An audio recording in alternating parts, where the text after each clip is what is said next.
देना चाहता हूँ, अगर आप अहबाब की तवज्जो हो तो हज़रत फ़ातिमा तो ज़हरा सलामुल्लाह अलैहा कभी भी हज़रत मौला अली पाक मुश्किल कुशा करमल्लाहु ताला वजहुल करीम के मशवरे के बगैर कभी आपने कोई काम नहीं किया। एक मरतबा रसूलुल्लाह ज़ाहिरी तौर पर हयात हैं तो आपको मौला अली पाक करमल्लाहु ताला वजहुल करीम आपने कहा कि आप प्यारी फ़ातिमा जब काम करती हैं, रात को सारा दिन काम करती रहती हैं, सारी रात फिर जाग के रब की इबादत करती रहती हैं। और इबादत भी किस तरह करती थी कि रात सजदे में, रुकू में, क़याम में, सुजूद में रात गुजर जाती है और फिर सुबह जब फजर की अज़ानें होती हैं, रात फिर रब की बारगाह में हाथ उठाकर रोती हैं कि पाक परवरदिगार आलम, तेरी रातें इतनी छोटी हैं कि मैं सही तरीके से सजदा भी नहीं तुझे कर सकती। कोई ऐसी रात अता फरमा कि जो मैं खुल के तुझे अच्छे तरीके से तेरा शुक्र भी अदा कर सकूं और तुझे सजदा भी अच्छे तरीके से अदा कर सकूं। ये वो फ़ातिमा सारा दिन काम करती हैं, चक्की पीसती हैं, इमाम हसन हुसैन को जो है कि उनको खाना खिलाती हैं, उनका ख्याल करती हैं, तरबियत का ख्याल करती हैं, घर के मामलात सारे संभालती हैं और उसके बाद रात पूरी जाकर इबादत, अपने शोहर की खिदमत। जब मौला अली पाक करमल्लाहु ताला वजहुल करीम आपने कहा कि प्यारी फ़ातिमा आप थक जाती हैं तो आप ऐसा करें कि आप सरकार के पास जाएं, अपने बाबा जान के पास जाएं। चंद लोंडियाँ सरकार के पास आई हैं तो सरकार सबको तकसीम कर रहे हैं, सब की खिदमत में पेश कर रहे हैं, जिसे जिसे ज़रूरत है जिस तरह सरकार दे रहे हैं। आप भी ऐसे करें कि सरकार के पास जाएं और सरकार से कहें, अर्ज़ करें, सरकार आपको लोंडी अता फरमा देंगे ताकि वो काम काज में भी आपका हाथ बटाएंगी, आपको आराम जो है कि करने का वक्त मिल जाएगा। आपके हाथ पे छाले बन चुके हैं और आप रसूलुल्लाह की जो है कि शहज़ादी हैं, आप सरकार के पास जाएं, सरकार आपको देंगे लोंडी। जब हज़रत फ़ातिमा ज़हरा सलामुल्लाह अलैहा आई रसूलुल्लाह के पास तो आकर आपने कहा, या रसूल अल्लाह, मैं आपसे अर्ज़ करना चाहती हूँ। जब फ़ातिमा ज़हरा सलामुल्लाह अलैहा आई तो सरकार उठ के खड़े हो गए। अभी सरकार बिजी थे, खड़े हुए तो आपने मांगना गवारा ना समझा कि सब बैठे हैं, आप वापस घर चली गई। जब घर गई तो सरकार फारिग हुए, सरकार भी पीछे चले गए। फरमा, प्यारी सैयदा, आप मेरे पास आई थी तो क्या मामला था? अर्ज़ की कि बाबा जान, मैं जो है कि आपके पास आई थी कि सारा दिन काम करती रहती हूँ, हाथ थक गए हैं, छाले बन गए हैं, रात इबादत भी करती हूँ, सारा दिन काम काज भी करती हूँ, अगर कोई लोंडी मिल जाए खिदमत के लिए तो मेरा घर में हाथ बटा दिया करेगी। तो सरकार दो आलम सल्लल्लाहु अलैहि वसल्लम इरशाद फरमाने लगे कि बेटी, अगर मैं चाहूँ तो तुझे लोंडी भी दे सकता हूँ, मगर मैं तुझे इससे ज़्यादा अच्छा वजीफ़ा ना अता फरमाऊँ। तो हज़रत फ़ातिमा फिर नबी की शहज़ादी थी, कहा अब अगर कोई आज कल की जैसी लड़की होती तो कहती कि बाबा जान, आप तो आगे मैं थकी हूँ, इतने काम करती हूँ, आगे से मैंने लोंडी खिदमत के लिए मांगी है, आप मुझे और वजीफ़े बता रहे हैं। हज़रत फ़ातिमा ज़हरा सलामुल्लाह अलैहा जब आपने सुना कि सरकार ने फरमाया कि फ़ातिमा, मैं तुझे कोई बतौरे काम करने के तहत तुझे वजीफ़ा बताता हूँ, रात सोने से पहले, यानी हर नमाज पढ़नी है उससे पहले तूने नमाज के बाद ये वजीफ़ा करना है, तो फिर रब्बे ज़ुल जलाल तुझे थकावट से भी आसानी फरमाएगा, काम काज में भी तुझे थकावट नहीं होगी। तो हज़रत फ़ातिमा ज़हरा सलामुल्लाह अलैहा आपने वो जो सरकार ने सारा वजीफ़ा अता फरमाया, तस्बीह फ़ातिमा, जिसके अंदर 33 मरतबा सुबहान अल्लाह, 33 मरतबा अल्लाहु अकबर, 33 मरतबा अल्हम्दुलिल्लाह, यानी हर नमाज के बाद वजीफ़ा पढ़ो तो फिर फरमाया रब्बे ज़ुल जलाल तुम्हें ऐसे थकावट से पाक करेगा कि जैसे तुम कभी थके ही नहीं थे।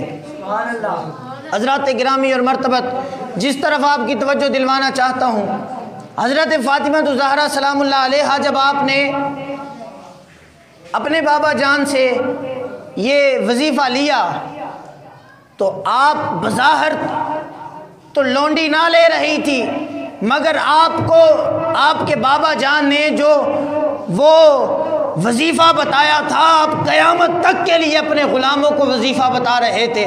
और सरकार बताना ये चाहते थे कि क़यामत तक के लिए मेरे सारे ग़ुलाम नमाज भी पढ़ते रहे और ये वजीफ़ा भी करते रहे, रब शफा अता फरमाता रहेगा। और इस बात से ये बात भी साबित होती है कि जितना मर्जी कोई बड़ा पीर हो, जितना मर्जी कोई बड़ा हो, उसको तब अब्दाल अपने आप को कहता रहे, फरमाया नमाज के बगैर कोई वजीफ़ा दे तो समझ लेना वजीफ़ा किसी काम का नहीं है। जब नमाज दे कर कहे नमाज पढ़ के ये वजीफ़ा करना है तो पता चला फिर उस वजीफ़े में भी ताकत है। यानी जो भी कोई वजीफ़ा माना जाएगा नमाज की बदौलत माना जाएगा। अब यहाँ पर मैं ये अर्ज़ करना चाह रहा था कि जब हज़रत फ़ातिमा ने अपने बाबा जान से एक बतौरे जो है कि खिदमत के लिए लौंडी मांगी तो आपने लौंडी देने से इनकार कर दिया और आपने लौंडी की जगह तस्बीह फ़ातिमा अता फरमा दी।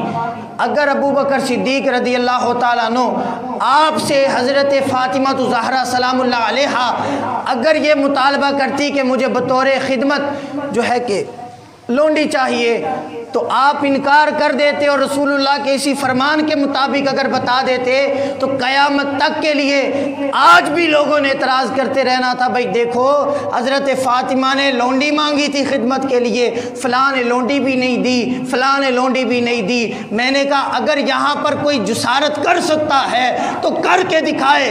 रब्बे काबा की कसम, हज़रत सरकार दो आलम नूर मुजस्सम शफ़ी मुअज़्ज़म सल्लल्लाहु अलैहि वसल्लम आपने हज़रत फ़ातिमा को लौंडी की जगह तस्बीह फ़ातिमा देकर बता दिया, क़यामत तक के लिए कोई बकवास ना करे। फरमाया जो अबू बकर सिद्दीक़ ने फ़दक पे फ़ैसला किया है वो फ़ैसला उस वक़्त आले बैत ने भी तहे दिल से माना था, आज भी आले सुन्नत के सीनों में इसी तरह महफूज है और अदब करते हैं। हज़रत गिरामी और मर्तबत हज़रत अबू बकर सिद्दीक़ रज़ी अल्लाह तआला अन्हु आप जब खलीफा मुकर्रर किए गए तो आपने क्या फरमाया? आप फरमाने लगे कि मैं ख़ुद से मुसल्लत नहीं हुआ, मैं ख़ुद से खलीफा नहीं बना, मुझे खलीफा बनाया गया है। अब अबू बकर सिद्दीक़ रज़ी अल्लाह तआला अन्हु का दूसरा खुतबा यानी पहली गुफ्तगू के बाद दूसरा जो अल्फाज आपने इरशाद फरमाए, फरमाया मैं खलीफा बना नहीं, मुझे खलीफा बना दिया गया है। मुझे खलीफा फरमाया मैं खलीफा बना नहीं, मुझे बना दिया गया है। कैसे बना दिया गया है भाई? फरमाने लगे बना दिया गया है। मैंने कहा बना दिया इसलिए कि कहा गया, फरमाया कि जब रसूलुल्लाह ने अपने ज़ाहरी हयात के अंदर अबू बकर सिद्दीक़ को मुसल्ला दिया और सारे जमात सहाबा को अबू बकर सिद्दीक़ की इक़्तिदा में इकट्ठा किया और पीछे नमाज पढ़वाई और हर नमाज में अबू बकर सिद्दीक़ के पीछे खड़ा किया, ये इस बात की दलालत करता है कि अबू बकर सिद्दीक़ को रसूलुल्लाह ने जो है कि रूहानी तौर पे इमाम मुंतखब कर दिया, दीनी तौर पे इमाम मुंतखब कर दिया।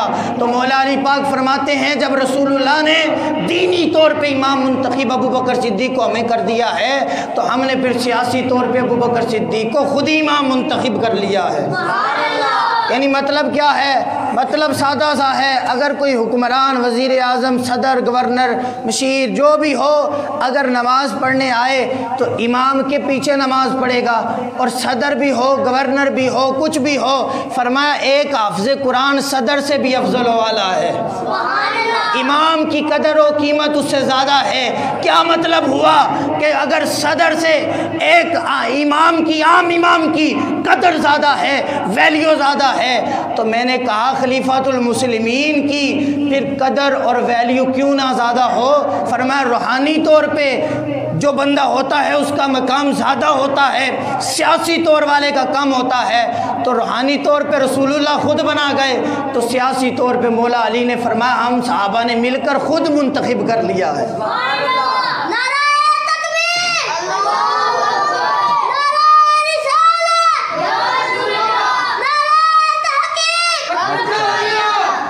सानिए यसनैन तेरी शान है, सानिए यसनैन तेरी शान है, किस कदर बूबकर तेरी शान इस कदर बूबकर तेरी